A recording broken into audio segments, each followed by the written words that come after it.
Simple lang naman umutang kung ito'y nababayaran. Hindi ba't kay daling umutang, wag lang tatagasan.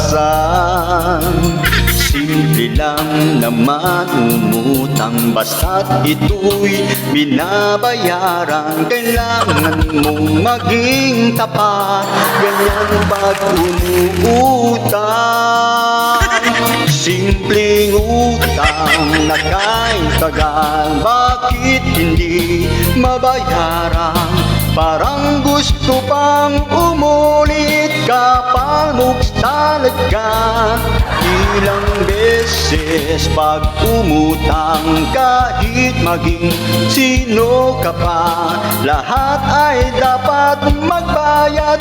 Ganyan ka lang sana.